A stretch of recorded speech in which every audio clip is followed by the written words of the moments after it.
Olá você, telespectadora, olá você, telespectador daqui da TV Cultura Litoral. A partir de agora você acompanha a edição desta sexta-feira do Opinião 2.0. Participam do Opinião hoje o comentarista Roberto Mohamed, que é advogado, principalmente da área previdenciária, e no primeiro bloco participa o ator, diretor de um curso de teatro, um batalhador do teatro em Santos, Luiz Thomas. Você, telespectadora, você, telespectador, vai ter as análises do Roberto Mohamed e vai conhecer um pouquinho da carreira e do espetáculo que vai estar em cartaz nesse final de semana em Santos, dirigido pelo Luiz Thomas. Para começar, Thomas, fala um pouquinho da tua carreira, é bastante tempo dedicado ao teatro. Boa tarde. Boa tarde a todos vocês, boa tarde Roberto, Paulinho, a você que está nos assistindo. São 36 anos de carreira, né? O ano passado eu ia comemorar os 35 anos, uma festa com 3 peças, mas infelizmente veio essa pandemia que abalou a todos, então não foi possível, mas então, vou deixar para os 40 anos, espero estar vivo até lá. Nesses 36 anos de carreira, você tem novelas, tem filmes no currículo, mas você tem principalmente a dedicação a uma escola de teatro, não é? Sim, eu tenho uma escola de teatro já há bastante tempo, até o Oscar Maglini foi meu aluno, né? Ele começou comigo lá nos primórdios da carreira dele. Eu gosto muito de ver o ser humano crescer num curso. Eu quero pedir desculpas para vocês que eu estou afônico hoje, mas eu acho que dá para ouvir bem, né? Mas voltando aqui, eu gosto de ver o ser humano se desenvolver no teatro, que é a arte que permite que as pessoas se desenvolvam de forma enorme, espiritualmente, emocionalmente, psicologicamente, porque elas conseguem traduzir através das personagens que elas constroem novas vidas e com isso perdem todo o preconceito que existe com pessoas que são diferentes a ela. Então eu gosto dessa fomentação num curso, eu tenho um prazer enorme, mas de característica primária eu sou ator. Você entende que o teatro abre a cabeça das pessoas? Totalmente, não tem como não abrir.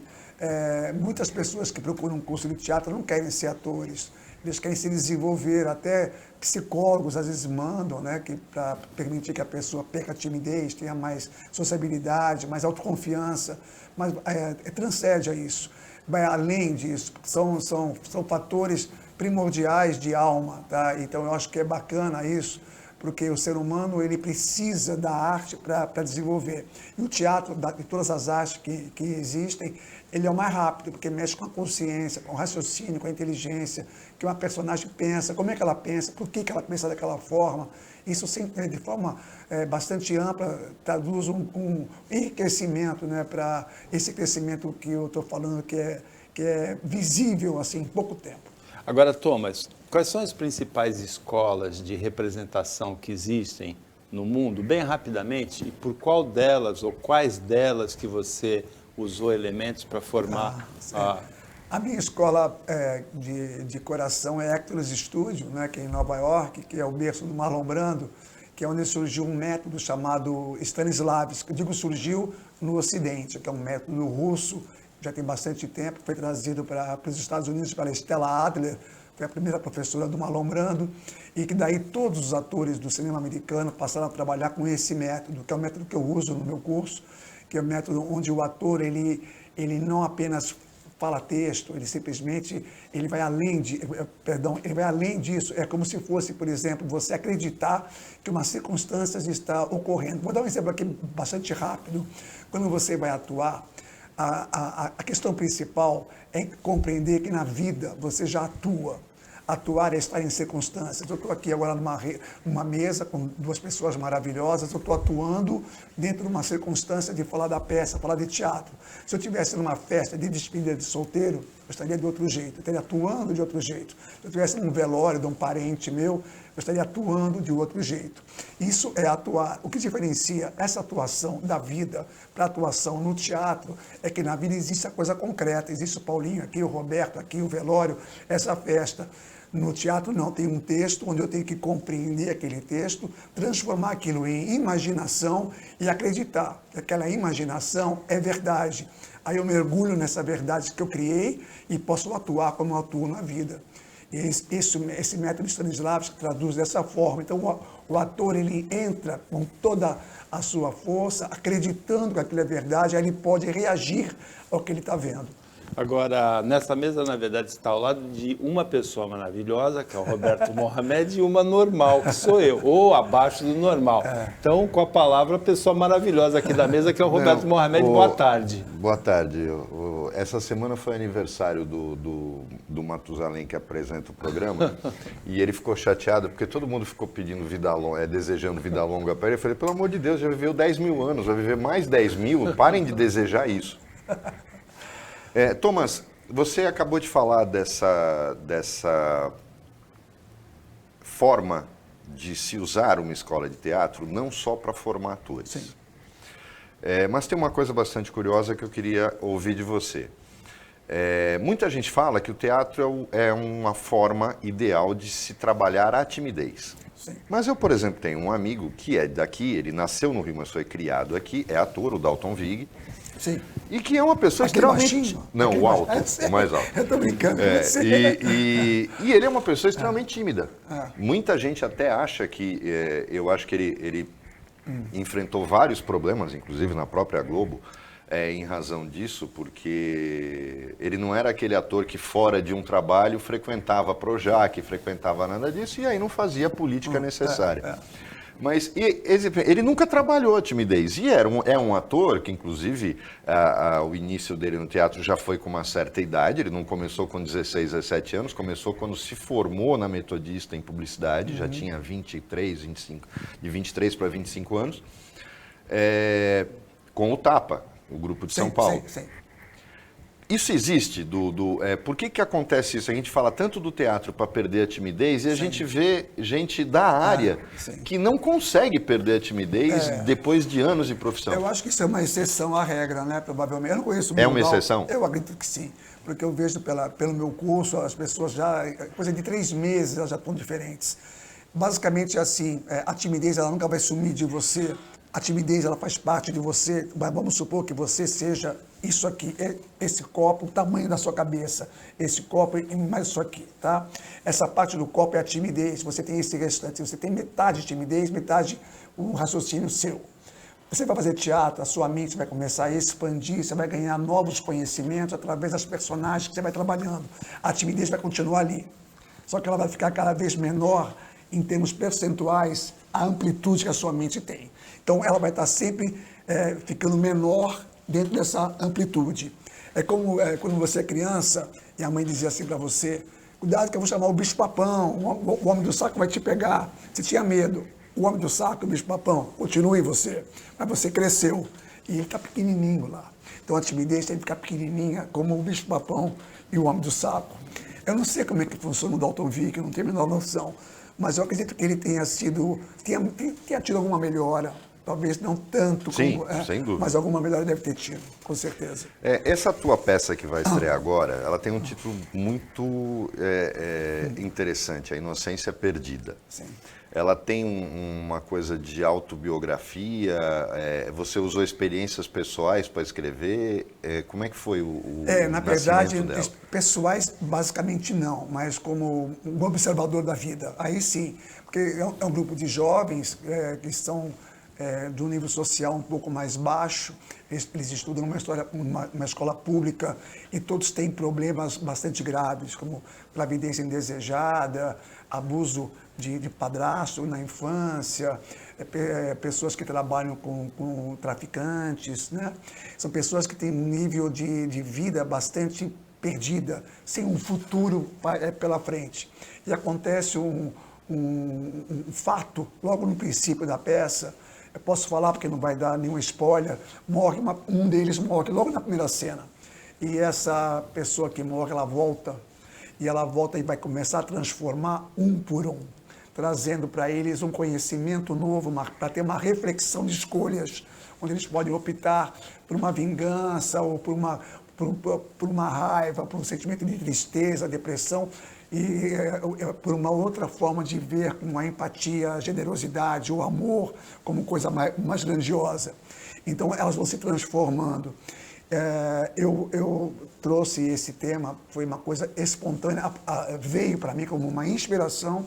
Eu gosto de dizer, até parecer maluquice, mas eu sei que eu estou falando algo que eu já ouvi de outros artistas também, que eu não escrevo, eu capto, né, como uma antena, né? Eu estou aberto para o que vem, então vem para mim um rascunho, uma ideia, e eu vou transformando essa ideia num texto, dentro das possibilidades do meu grupo, do número de atores que eu tenho. Aí eu posso colocar um direcionamento dentro daquele rascunho, uma obra maior. Então foi dessa forma que foi criado. E a inocência perdida, porque, como eu citei, gravidez indesejada, o abuso, que perde essa inocência por esses fatos drásticos da vida. E essa pessoa que retorna busca dentro deles o que está oculto lá dentro, que é essa inocência, que é essa criança que você tem, que eu tenho, que tem que existir sempre. Agora, essa peça, ela não tem, eu conversei com você ontem na Jovem Pan, não tem nenhuma doutrina espiritualista. Não. O espírito que aparece, que volta, é como se fosse num texto shakespeariano, né? Exatamente, né? E quem quiser pensar como física quântica também pode pensar, né? Fica aberto, eu não deixo uma doutrina, eu nem gosto de direcionar nenhum texto para uma forma única, eu deixo amplitude para as pessoas escolherem. Inclusive, essa pessoa que retorna, logo, a primeira vez que ela retorna, uma das meninas que a vê, ela está super assustada, claro que ela é uma morta, né? Ela vai conversando, ela vai se acalmando, ela pergunta assim, você é algum tipo de fantasma, né? Ela fala, não, fantasmas não existem. Ela fala assim, aí uma outra hora ela fala assim, você é algum tipo de anjo? Ela fala, não, você pode ver, eu nem tenho asas, né? Ela brinca, né? Ela, na verdade, ela pode ser até uma imaginação das pessoas que a veem, que são só duas que vêm, para poder trazer esse conhecimento. E pode ser um espírito também, como tem na obra de Shakespeare, como o pai do Hamlet, que aparece para ele, ou no Macbeth, aparecem aqueles fantasmas todos, mas tudo com uma linguagem sem doutrina. Isso não tem na peça. Thomas, você vem de uma época que eu também peguei, o Paulo não, que ele vem da origem do teatro grego, mas bem antes de existir a Lei Rouanet, a gente, olhando só para a nossa região, Sim. A gente tinha vários grupos de teatro. O teatro na nossa região era extremamente ativo. O Sindicato dos Metalúrgicos, Sim. o teatro, ali funcionavam, se não me engano, 2 grupos, o GAL e mais um outro que também trabalhavam ali. Sindicatos que cediam os seus espaços, que eram transformados em teatro, sem muita preocupação com equipamento, com o que tivesse. Sim. E a Lei Rouanet, que veio para ampliar esta base, não surtiu efeito nenhum, muito pelo contrário, mudou a principal característica do teatro. Porque aí as empresas quiseram só medalhões de televisão para patrocinar peças, e o teatro amador, que é a origem do teatro profissional, continua abandonado. Né? Nós conversamos no intervalo, você nunca conseguiu trabalhar com Lei Rouanet. Não o Antônio Hermílio de Moraes pegou dinheiro da Votorantim pela Lei Rouanet para fazer a própria peça dele. Ele estava pobre nessa época. Você não acha que a gente também empobreceu culturalmente nesse aspecto? Sem dúvida, e eu vou além. Né? Eu já ouvi de outros atores, eu não vou citar nomes, que eles dizem assim, a Lei Rouanet deixou o artista vagabundo. É uma palavra bem dura essa. Por que vagabundo? Porque tem certeza que ele vai ganhar o salário dele. Ele passa a ser um ator que bate ponto. Ele não tem que batalhar para conquistar a plateia, como sempre foi. Então ele entra já sabendo que se tiver um ator, um na plateia, eu tiver 200, ele vai ganhar igual. Ele já está com o dinheiro contadinho lá na conta dele. Então isso deixa o ator, o artista em geral, mais assim, relaxado, né? no mau sentido, né? Em vez de ele batalhar, ter aquela gana de buscar, está chovendo torrencialmente, vai ter 3 pessoas na plateia, ele vai fazer para as 3. Não é, não vamos fazer hoje, só tem 3, já ganhei o dinheiro mesmo. Acontece isso. Né? Isso é muito ruim do lado artístico. Do lado da empresa, como você falou antes da Lei Rouanet, que eu não sou contra a Lei Rouanet, eu sou contra nesses moldes que ela existe, né? Que ela passou a existir, né? Não como ela foi criada, que ela foi criada para fomentar grupos pequenos, e não para fazer os medalhões ficarem mais ricos, terem 5 viagens para a Europa todos os anos com esse dinheiro, né? E sem nenhuma troca com a plateia, sem um ingresso barato, né? Que isso que é o que transformou. Mas voltando aqui, as empresas, elas investiam dinheiro sem ter esse recurso de tirar do imposto, que elas não investem em nada. Elas só direcionam o dinheiro e fazem propaganda de graça. E fazem de graça. Então elas só querem medalhão mesmo, ficam na boa, e elas não se importam também muito com o resultado. Só tem Antônio Fagundes, sem falar mal do Antônio Fagundes, pelo amor de Deus, eu estou citando pessoas grandes, né? O Fernando Montenegro, Marília Pêra falecida. Então vamos botar dinheiro aí, sem botar não. Vamos direcionar para esse lado e vamos ficar numa boa. Antes não, elas têm que batalhar mais. Então nós vamos botar 5 milhões, porque como é que vai ser o retorno disso? Né? Então fica mais difícil. Então tudo foi transformado num grande pastel triste que deixou a cultura ficar perdida, eu acho assim, no ponto de renascimento de grupos pequenos. A tua peça vai ser temporada, uma mini temporada, como é que vai ser? Aqui em Santos é impossível você fazer mais de 3 vezes no ano, né? Mesmo se vier o Fagundes, ele vai fazer 2 sessões, porque não tem gente para isso, né? A gente vai fazer essas 4 sessões, né? É um grande risco, mas a gente está bem vendido, graças a Deus. Eu acho até pela represa que deu de 2 anos sem ninguém ir ao teatro, né? Estamos vendendo muito bem. A gente tem sessão hoje às 7 da noite, hoje às 9 da noite, amanhã às 7 da noite, amanhã às 9 da noite, no Teatro Guarani. E ontem, acho que o Paulinho nem sabe, eu nem comentei isso, nós tivemos uma sessão extra de graça para os alunos da EJA, que é da rede pública de ensino, né? A Cristina Barleta, muito obrigado. Ela fez todo o lado de trazer os alunos, a gente bateu um papo depois com os alunos e foi excepcional. Tinha gente que estava lá na plateia que nunca foi ao teatro e estava reclamando por que não tem teatro nas escolas públicas, a gente devia ter mais isso, né? Eu falei assim, eu não sei como te falar isso, realmente, mas nossa, chorando, sabe, de emoção, porque nunca viu aquilo na vida, só sabe o que é televisão, no máximo um cineminha. Então foi muito legal a troca de ontem. Então a gente espera que hoje, com o público normal, normal de pagantes no caso, né, a gente consiga também traduzir muitas emoções. Hoje, então, às 7 da noite, hoje também às 9 da noite, no Teatro Guarani, no centro de Santos, e amanhã às 7 da noite, às 9 da noite, Inocência Perdida, texto e direção do Luiz Thomas. Thomas, parabéns pelo trabalho, pela carreira, boa sorte aí na Inocência Perdida. Muito obrigado. E até uma próxima vez. Ingresso, Thomas? Muito obrigado. Os ingressos podem ser adquiridos na bilheteria, hoje e amanhã. Também, sim, posso dar um telefone? Sim. Se quiser ligar para mim direto, é fácil.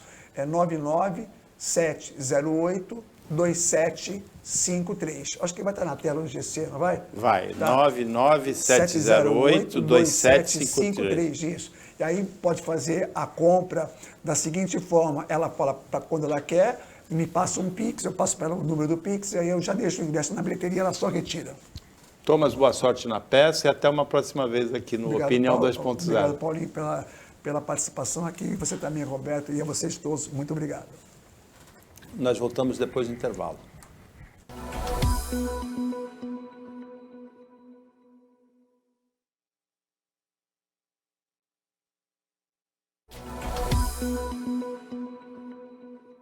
Voltando com a Opinião 2.0, que nesta sexta-feira tem como analista, comentarista, o advogado Roberto Mohamed. Mohamed, foi inaugurado na terça-feira em São Paulo, na frente da Bolsa de Valores, um touro dourado que lembra muito, né, o touro da Bolsa de Valores de Nova York. O touro é considerado símbolo da Bolsa de Valores pela força, pela capacidade de crescimento, de ataque, de agressividade. Mas no caso do touro brasileiro, ficou uma coisa meio mimética, assim, né? Uma imitação do touro da Bolsa. Ele tem provocado manifestações, pichações, reações muito negativas. Né? Olha, para quem eu já estive em Nova York e já tirei foto no touro do Wall Street. Na Alemanha também tem um, né, na frente da Bolsa. Mas o de Nova York, por exemplo, a grande diferença, o de Nova York, inclusive, é perfeito. Ele tem todos os órgãos, né? O de São Paulo não tem. Mas o mais impressionante é que eu não sei quem foi, porque além de ser um touro tosco, mal feito, eu não sei quem foi o gênio que teve essa ideia, mas eu até ouvi o Ronaldo falando aqui justamente isso. Por que não ter uma identidade para a Bolsa de São Paulo que é uma bolsa que na América do Sul é a maior. Ela não precisa ter o mesmo símbolo, porque o touro não representa as bolsas de valores, ele representa a Bolsa de Valores de Nova York, que é a maior do mundo. Não havia necessidade de se fazer isso. Eu acho que foi uma ideia extremamente infeliz. Ainda fizeram um touro tosco, como eu falei, feio, que não tem nada a ver com as características da nossa bolsa. Podiam ter colocado um leão, podiam ter colocado um tamanduá-bandeira, o raio que o parta, ou um outro símbolo, mas não, um touro para copiar o Wall Street e ainda fazendo um arremedo de touro, porque ele é feio, ele é tosco e ele provocou. Esse tipo de reação também é meio ridícula, mas eu acho que quem faz macaquice merece macaquice por parte das pessoas fazendo protestos também, que são ridículos. Então, eu acho que o grande problema aí é mostrar o quanto nós nos tornamos pequenos. E o governo Bolsonaro parece que despertou mais isso ainda em relação aos Estados Unidos. Essa aproximação excessiva como macaquinho de auditório é muito ruim para nós. É muito ruim. A gente está importando um movimento anti-vacina dos Estados Unidos, porque isso não existia aqui. O Brasil tinha um sistema de vacinação quase perfeito. Então, olha, Paulo, onde a gente chegou. E que funcionou muito bem, né? E gente que copia dos Estados Unidos hoje porque o chefe faz isso. E eu acho uma coisa absurda, por isso que eu tenho orgulho de não ter chefe. Eu acho que essa questão do touro é o menor problema. Os protestos que ele está provocando são tão ridículos quanto foi a ideia do imbecil que pensou em colocar esse touro na frente da Bolsa de Valores. Eu acho que é tudo extremamente equivalente. Aqui no Porto de Santos tem uma espécie de um barraco, assim, só que é um barraco empresarial que chegou ao Conselho Administrativo de Defesa da Economia, o CAD. Duas empresas são detentoras da maior parte do mercado mundial de transporte de contêineres, e no caso da MSC também de passageiros, a Maersk e a MSC, elas têm controladores internacionais que são controladores também do Brasil Terminais, BTP, Brasil Terminal Portuário.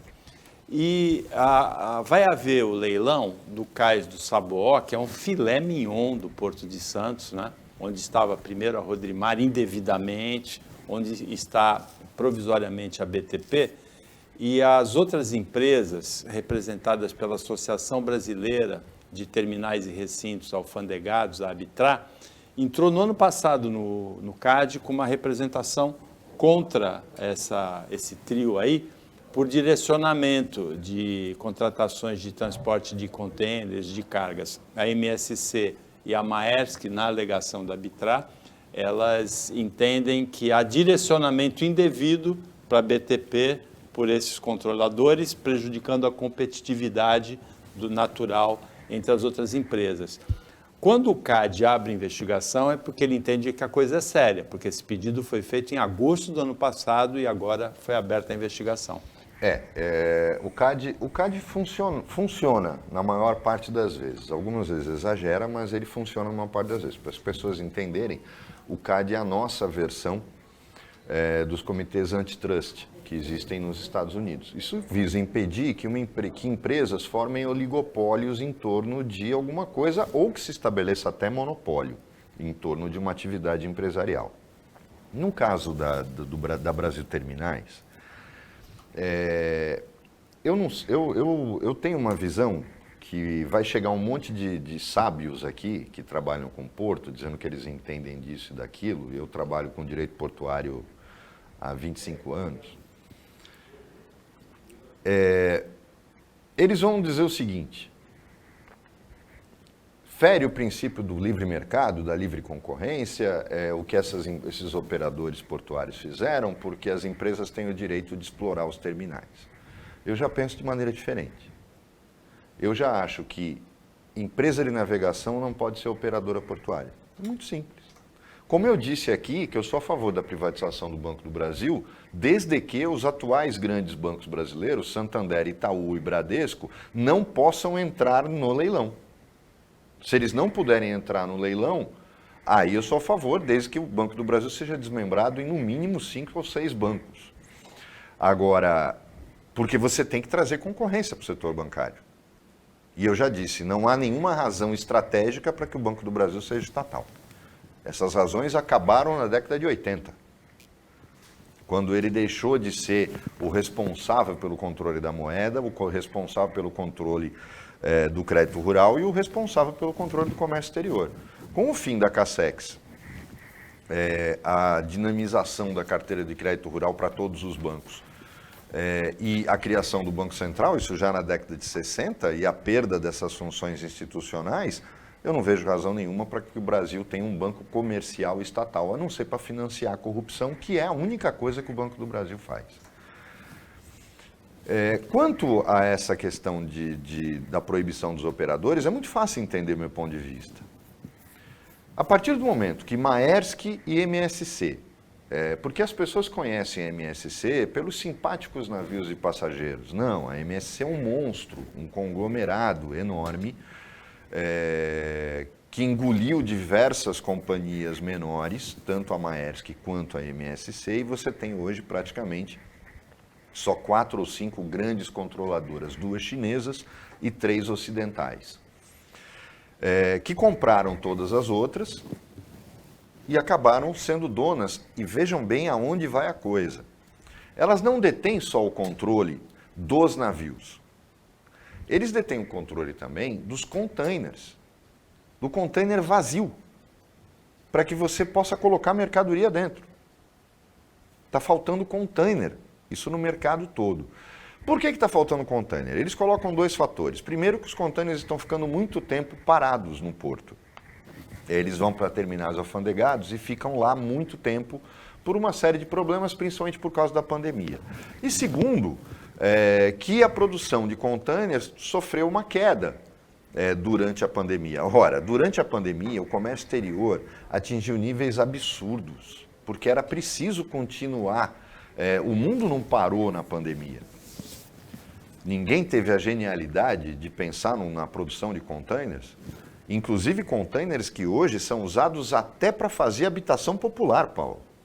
Até habitação popular está utilizando containers, fazendo com que usam-se containers velhos, porque ele tem uma data, um período só para ser usado, para ser reposto. E eles não foram repostos. Esclarecido isso, imagine você que é a empresa que controla quase todas as linhas de navegação do mundo e quase todo o fornecimento de containers passa a ter terminais portuários e coloca seus navios apenas nos seus terminais, fazendo com que a concorrência se torne desleal. Porque não me importa qual o preço que eu vou fazer, se eu sou o dono do terminal e dono do navio, tanto faz se eu cobro caro ou barato, o dinheiro vai para o mesmo cofre. Então, esse tipo de operação tem que ser fiscalizada pelo CAD e tem que ser muito bem fiscalizada pelo CAD.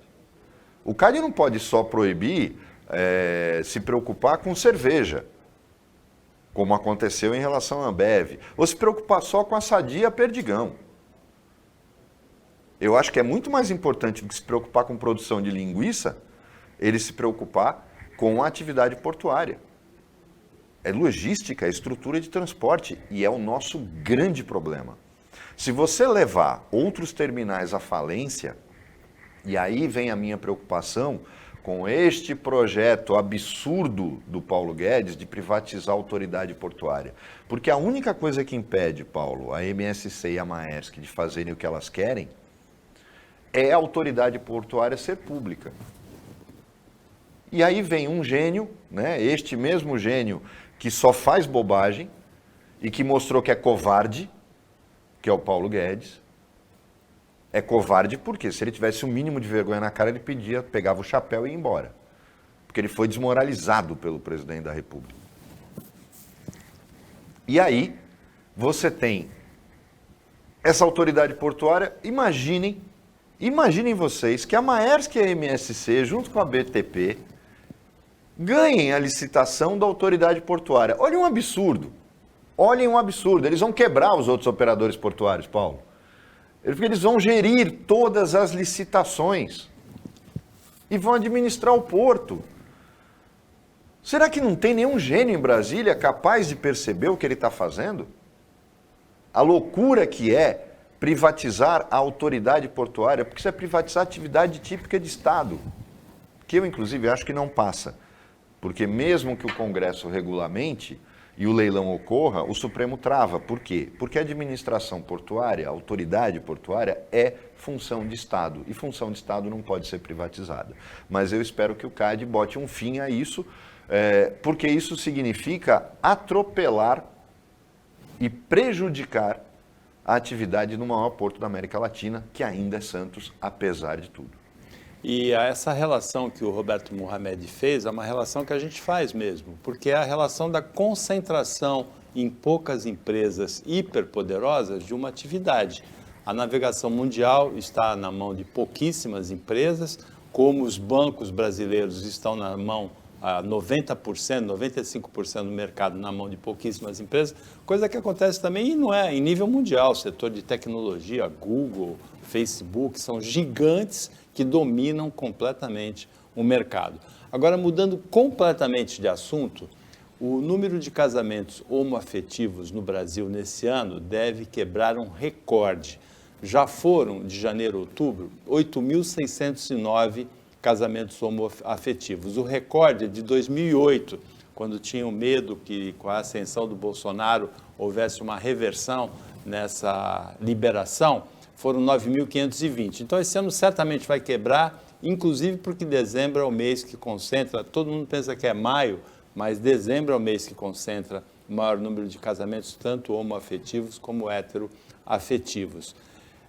O Supremo Tribunal Federal reconheceu a união estável homoafetiva em 2011 e em 2013 o Conselho Nacional de Justiça obrigou os cartórios a realizarem os casamentos. Na verdade, existe uma questão legal que até hoje não foi esclarecida, já que a decisão do Supremo, do Conselho Nacional de Justiça, ratificada pelo Supremo, partiu de uma interpretação do Código Civil, que eu concordo plenamente.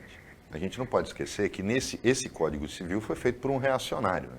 Porque ele foi aprovado 20 anos depois de feito, então já não era novo quando foi aprovado, a obra do Miguel Reale, que me perdoem os fãs do Miguel Reale na academia, achando que eu acho que eu não vou elogiar um cara que elogiava o fascismo. O nosso código já nasceu velho, já nasceu com princípios superados. Inclusive não corrigindo determinadas coisas que ele deveria ter corrigido, como, por exemplo, o Código Civil, que se meteu tanto na questão dos condomínios, das empresas, das associações, deveria ter trazido também uma proibição para que qualquer instituição tivesse, que dependa, que tenha presidente eleito, possa ter mais do que uma reeleição.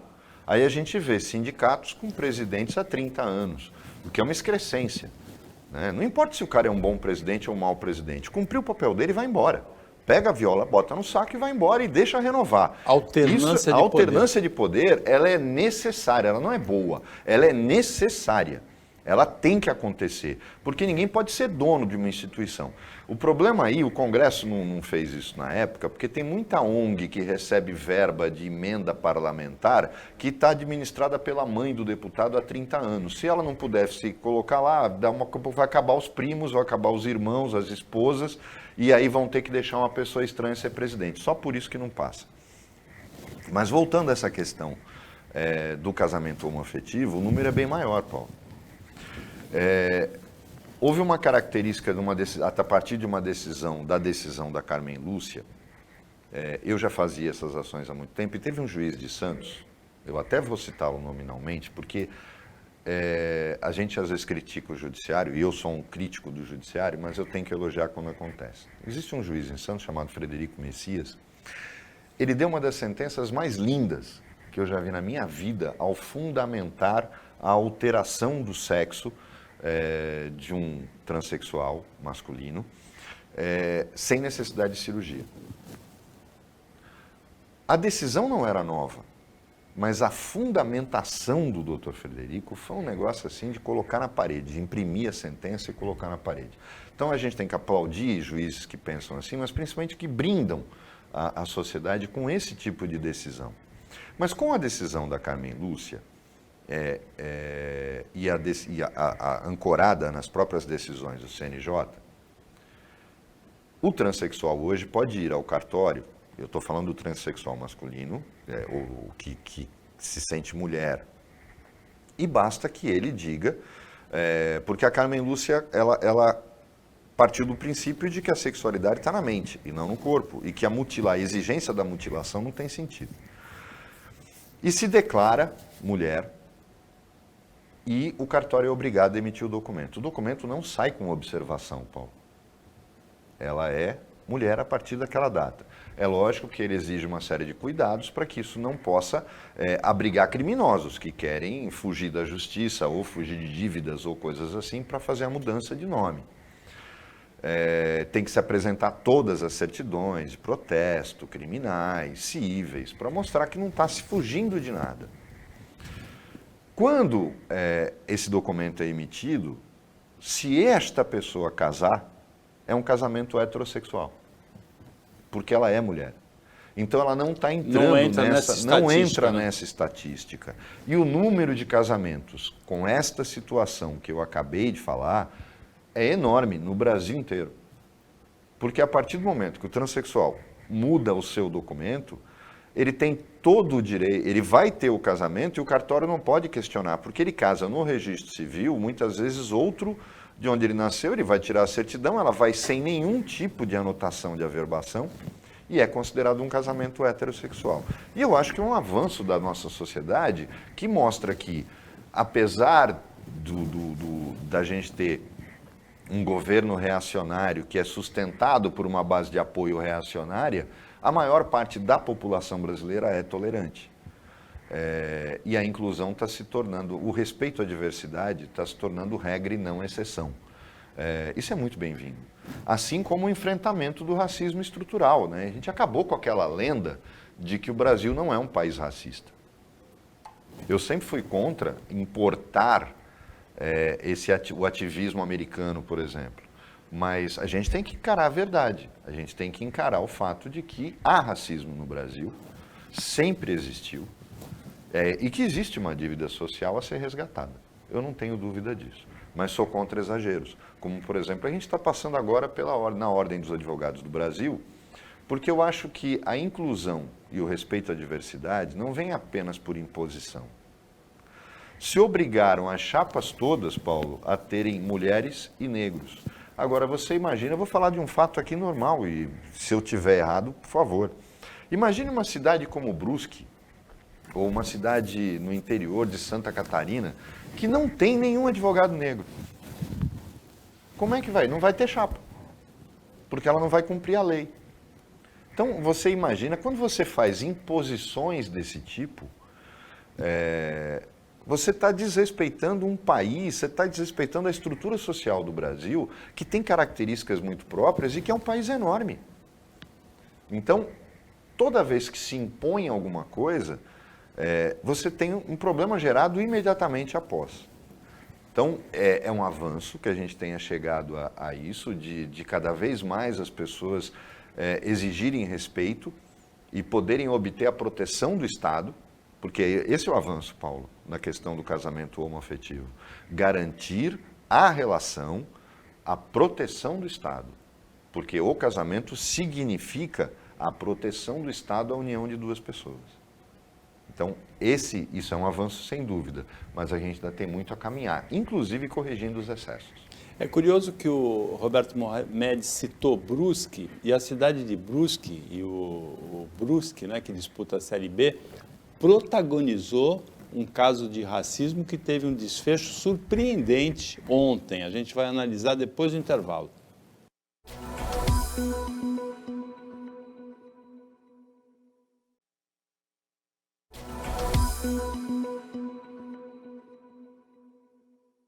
Voltando com a opinião 2.0 desta sexta-feira, Roberto Mohamed analisa as notícias com você. No primeiro bloco, nós conversamos com o ator e diretor de teatro Luiz Thomas, e ele deixou aqui, você pode, para comprar ingressos para as apresentações da peça Inocência Perdida, hoje e amanhã, sempre às 7 às 9 da noite, no Teatro Guarani, em Santos, no centro de Santos. Está aí o telefone 997082753. Você pode comprar na própria bilheteria do Teatro Guarani, antes da peça, mas pode comprar também por esse telefone. Mohamed, o Superior Tribunal de Justiça Desportiva devolveu ao Brusque, você curiosamente citou a cidade de Brusque, né? No bloco anterior, os pontos da partida contra o Londrina.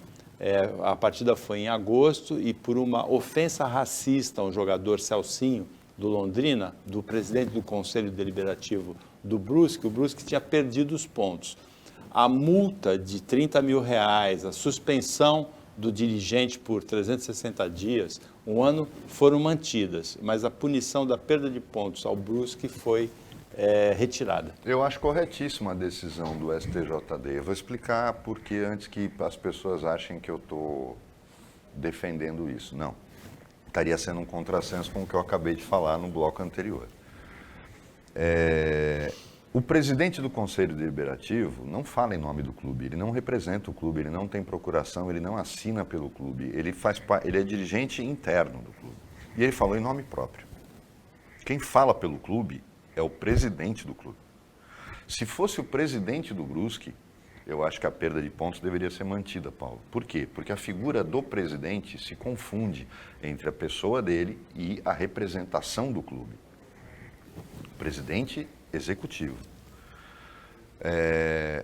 O presidente do Conselho Deliberativo, ele é uma figura que faz parte da administração interna do clube, atuando como na elaboração do estatuto, com vigilância do estatuto, inquéritos internos, fiscalização da diretoria executiva, mas ele não representa o clube. O presidente do Conselho Deliberativo, e você foi presidente do Conselho Deliberativo do Santos, você não assina pelo clube.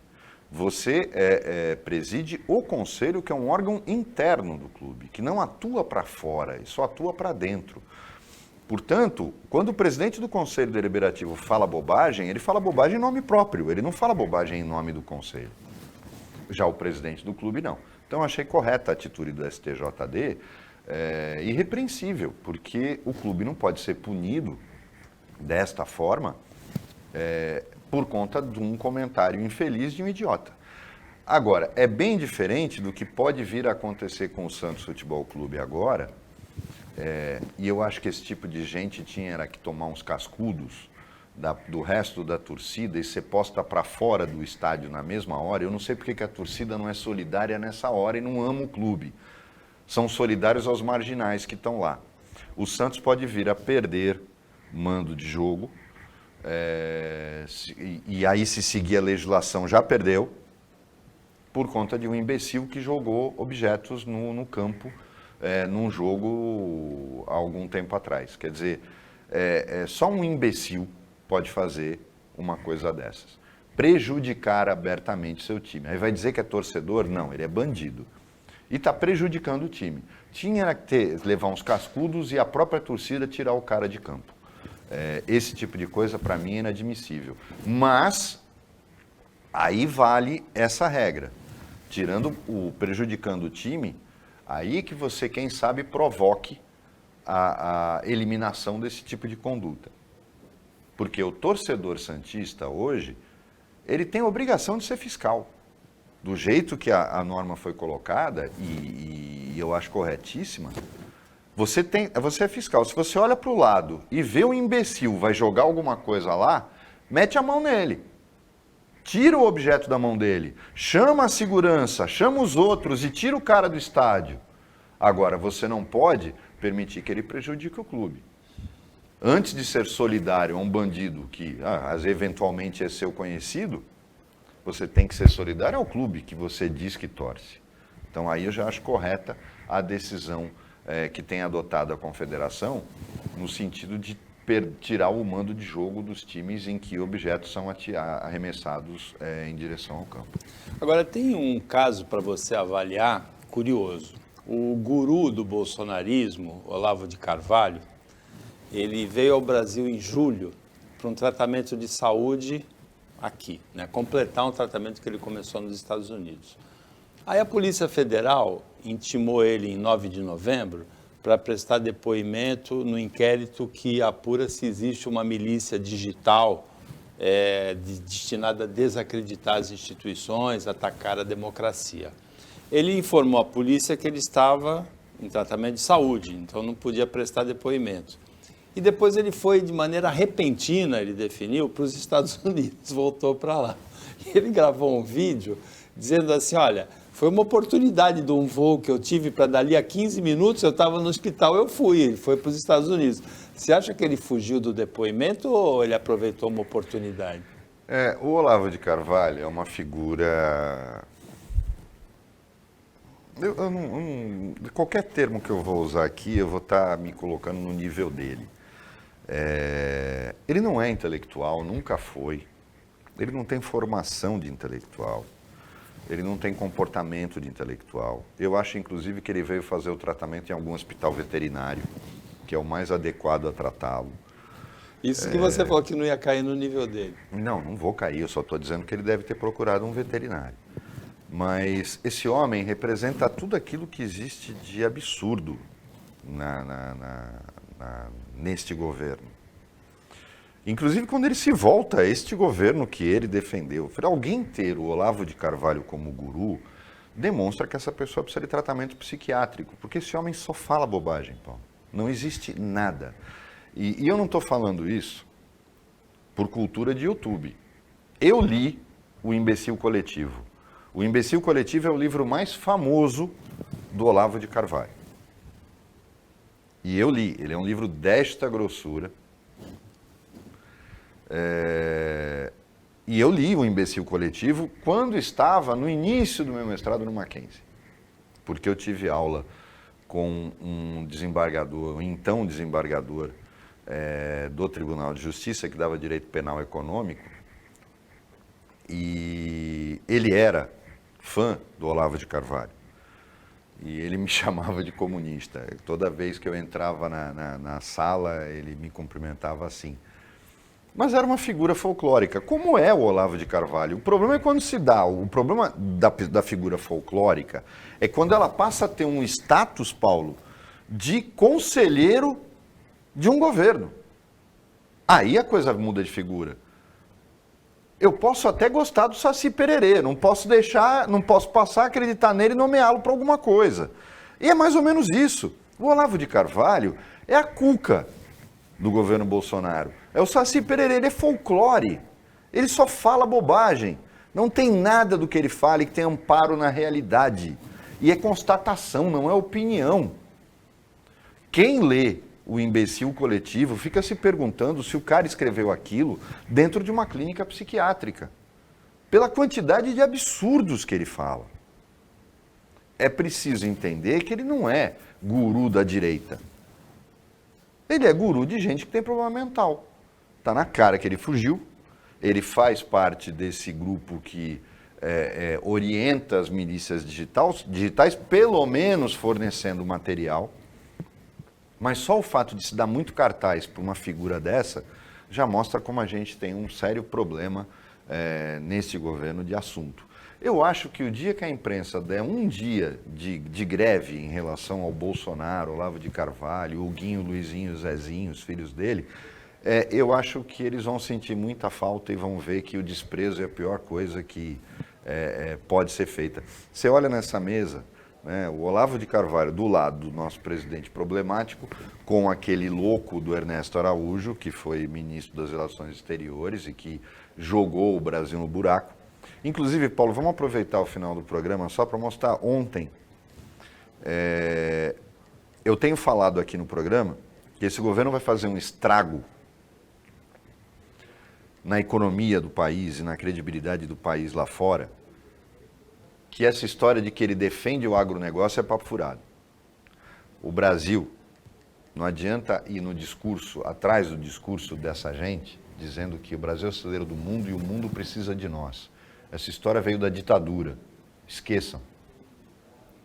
Tem um monte de gente produzindo muito e concorrendo com a gente. A verdade é essa. O Brasil está perdendo todos os certificados ambientais, inclusive sanitários. Os Estados Unidos podem não comprar mais carne do Brasil. A China não vai comprar carne do Brasil. Vai ser bom inicialmente porque vai cair o preço da carne brasileira. Só que a longo prazo significa um governo que não vai mais ter dinheiro para alimentar esses famintos do Congresso que querem emendas e o tamanho desse Estado gigantesco. E aí eu quero ver onde a gente vai parar. Porque para a inflação a gente já voltou. E eu quero ver onde a gente vai parar. Eu disse aqui neste programa que isso ia acontecer. Já está acontecendo, Paulo. Eu tenho muito medo de que a partir do ano que vem o Brasil não consiga sequer exportar soja e café para a Europa. Os protocolos sanitários europeus vão ser extremamente rigorosos. Para você ter uma ideia, hoje, o único estado brasileiro que consegue vender observando todos estes protocolos europeus é o estado de São Paulo. Só que o estado de São Paulo não produz tudo. E aí eu quero ver como é que a gente vai fazer. Em relação ao Olavo de Carvalho, eu li o mínimo que você precisa saber para não ser um idiota, não li o imbecil coletivo. Mas a impressão que eu tenho é que ele se notabilizou por ele ser um crítico da esquerda, numa época em que a esquerda era muito majoritária, muito predominante no Brasil, né? Depois da ditadura militar. Ele tem um texto bom. Agora, as ideias dele são, eu acho também, completamente equivocadas. Ele não é traduzido para nenhuma língua, é? Não. Os livros eles são absurdos. O imbecil coletivo, inclusive... Ele tem um texto bom, agora o conteúdo é muito ruim. O imbecil coletivo, ele basicamente é a revolta dele em relação à PUC, né? Ao pessoal da PUC, que sempre foi uma universidade de esquerda. Ele tem que entender isso. Por que ele não foi dar aula no Mackenzie, né? Que era de direita? Ele foi dar aula na PUC e queria enfrentar o pessoal da PUC. O Olavo de Carvalho passa o livro inteiro atacando pessoas que são reconhecidamente preparadas, que era o pessoal da PUC. Essa questão de que por isso que eu te falo, ele vem antes, ele não vem, muita gente acha que o Olavo de Carvalho cresceu. O Olavo de Carvalho já era uma figura folclórica muito antes do governo Fernando Henrique. Porque quando falam a esquerda chegou ao poder, a esquerda não chegou ao poder com o Lula, a esquerda chegou ao poder com o Fernando Henrique. Vamos reconhecer isso. E o Olavo de Carvalho já era um crítico, porque ele era um grupo totalmente oposto isolado, ao grupo do próprio Fernando Henrique, dentro da USP, da Faculdade de Filosofia da USP. Então podem ter certeza. O Fernando de Carvalho não é um fenômeno novo, mas eu duvido que alguém consiga ver algum tipo de genialidade ou de equilíbrio no texto de um imbecil coletivo ou do tudo que você precisa saber para não ser um idiota. Agora, Mohamed, para terminar, a gente já estourou o tempo, bem rapidamente, um assunto que agrada bastante você. Praia Grande anunciou queima de fogos na virada do ano. Aí depois vão querer, se eu for lá, vão declarar que eu sou, vão querer me vetar, que nem o comediante que fala a verdade sobre as cidades, o Léo Lins. É uma piada, né? O Mourão, no último dia dele, autorizou a queima de fogos, autorizou todo mundo à praia, fazer a festa toda. Foi o fim de ano do Covid na Praia Grande. Queima de fogos não, ele liberou a praia. Liberou a praia. Agora vai ter a queima de fogos, consequentemente vai ter a liberação da praia. E tá tudo bem, não tem. Praia Grande acabou o Covid. E a gente pode ir para lá sem máscara porque não tem Covid mais. Eu acho que a Raquel baixou um decreto e matou o Covid. Foi isso que aconteceu. Nós estamos chegando ao final do Opinião 2.0 desta sexta-feira. Vamos terminar com uma imagem muito impressionante, que é a da migração, que acontece na Austrália todos os anos, de 50 milhões de caranguejos. É uma imagem realmente, 50 milhões de caranguejos. Na Austrália, eles buscam o mar para se reproduzir, a imagem é impressionante.